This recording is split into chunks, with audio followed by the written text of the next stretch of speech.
nanje Njya Bosco Ngabire, aha ni Kumbizi TV.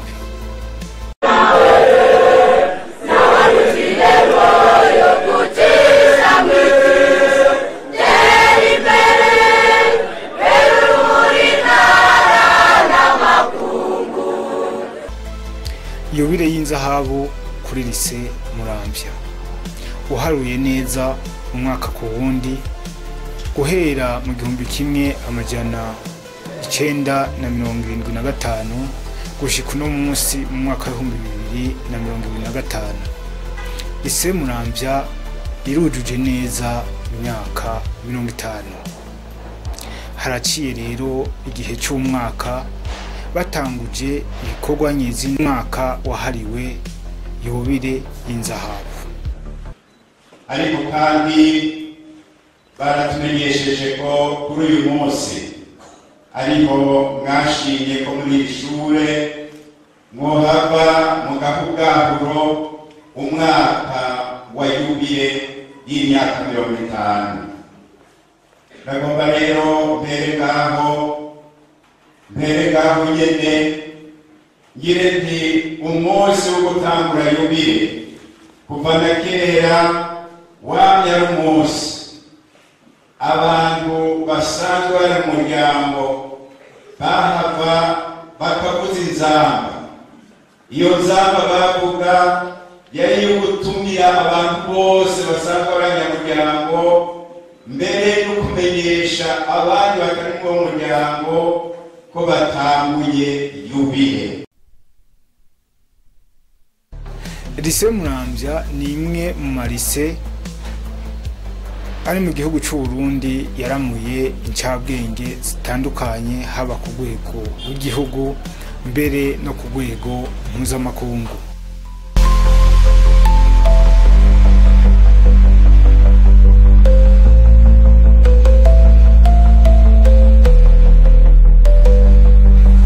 Muri kino gihe turi mu mwaka wahariwe Yubire kuri iyo lise, Kumbizi TV yipfuje kumenya aho ibikorwa bigeze byo gutegura uwo munsi mukuru udasanzwe kuri iyo lise. Niko kwegera Patiri Niyontore Beniste asanzwe arongoye iyo lise muri kino gihe kugira ngo atumenyeshe aho ibikorwa bigeze. Ego haraheze ariko harahera umwaka dutanguye twuguruye umwaka wa Yubire, umwaka wa Yubire y'imyaka 50 iri shure rimaze. Ego kandi tukaba twawuhimbaje mu kwezi kwa gatanu mu kugurura.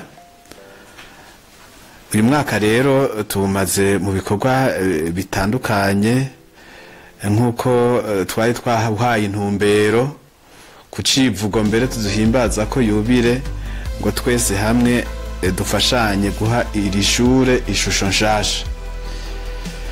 Muri iyo ntumbero rero harabaye kugurura umwaka wa Yubire, ariko kandi harabaye n'ibikorwa bice bitangura kugira ngo ico cifuzo cyo guha ishusho nshasha iri shure gishobore kuranguka. Ibimaze gukorwa rero, ego hariho ibikorwa vya misi yose. Burya igikorwa ca misi yose dusanzwe tujejwe ngaha no gutanga indero n'ubumenyi, kandi turabishima kuko ku mwaka hama hariho gishasha ingene abanyeshuri n'umwimbu utera imbere mu bumenyi eka mbere no mu ndero. Hariho n'ibikorwa rero vya misi yose byo gufasha kugira ngo iri shure ribandanye ritera imbere, kugira ngo bidushobokere gutunga neza abana cyane cyane aba mu ndaro eka mbere n'ubuzima bwa misi yose bw'ishure. Ivyo vyaba biriko birakogwa.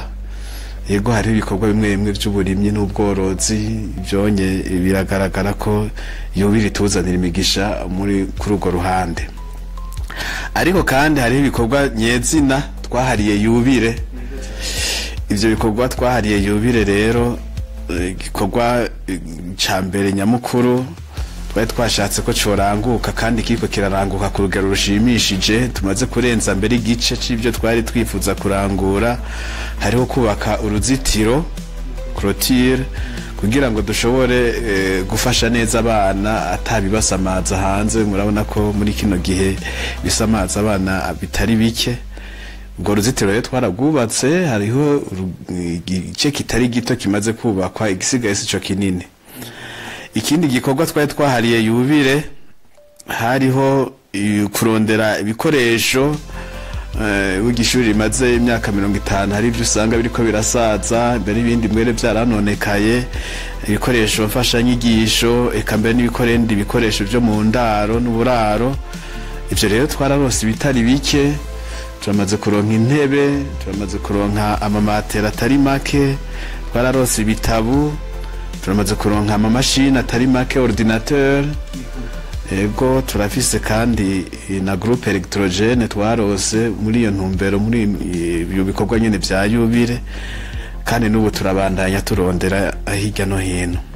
Hariho kandi igikorwa cyo gusanura no gusubiramwo amazu.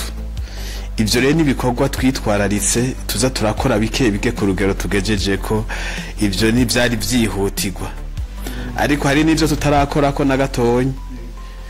Ikijanye no kuronka amazi, murabona ko ikibazo c'amazi muri rusangi kitoroshe ngaha muri aka karere, ariko ufise abana benshi birakenerwa ko turonka amazi atari make, naho nyene turakeneye yuko uwo mugambi woshirwa mu ngiro.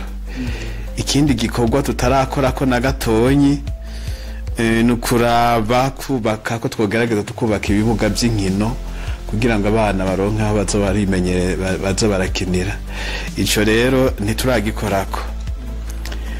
Kuri ivyo rero bimaze gukorwa, turakengurutse cyane abitanze ku rugero rwiza.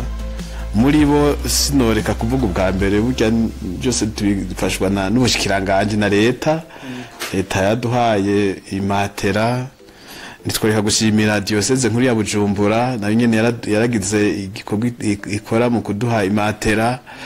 Turakengurukiye ku buryo budasanzwe mbere abahize abahaciye bamaze gutanga ku rugero rwiza, baraduhaye intebe, nabo nyene baraduhaye n'amamatera, kandi n'ubu babandanya badufasha mu bijanye no gukabura no gukomeza ubumenyi, baraza gufasha mu bitari bike.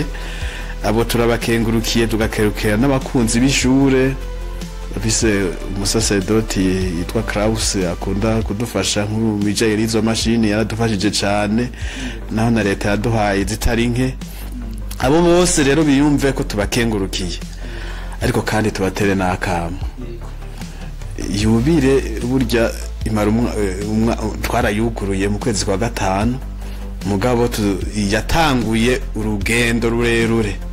Hazogera igihe mu kwezi kw'icumi tuyihimbaze nyezina twugara umwaka wa Yubile, mugabo hari ibikorwa byiza tubona biriko biraranguka muri uwo mwaka, ariko yatanguye urugendo rurerure. Hari ivyo dutegerezwa gukora ubu gushika mu kwezi kw'icumi tuzohimbaza Yubile, nk'ibi navuze bya clôture, nk'ibi byo muga hari ibikorwa nyezina twotera kwa kamo abariko baratwumviriza, bariko baraturaba. Iki gikorwa cy'uko twosubiramwo inyubako z'ishure kuri uwo munsi wa Yubile, ishure rizobe riyagayaga. Nukuri turabona turacari inyuma, turaterereje abatari bake bariko baratwumviriza, abahize eka mbere n'abakunzi b'ishure muri migwi nagenda dondagura, babandanye bitanga ku rugero rwiza, cyane cyane ni Yubile hageze koko aho ibikorwa bigeze. Murumvise ko ibikorwa biriko birabandanya.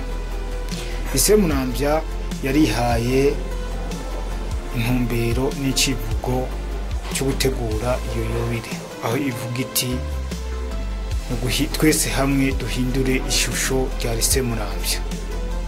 Uruhara rwanyu nk'abaciye kuri Ise Muramvya canke ababanyi, inshuti n'abagenzi z'iyo Ise ntasubirizwa mu nteguro mbere n'imibereho y'urwaruka rundi rukurikira abandi benshi ruko ruraca kuri iyo Ise Muramvya. Kumviza TV natwe tugiye kuba bandanya tubaha ibiganiro bitandukanye bijanye n'integuro z'uwo munsi udasanzwe. Murakoze. mugira aho muba mwubaha mugira akazi keza muroranirwe Imana ibahezagire.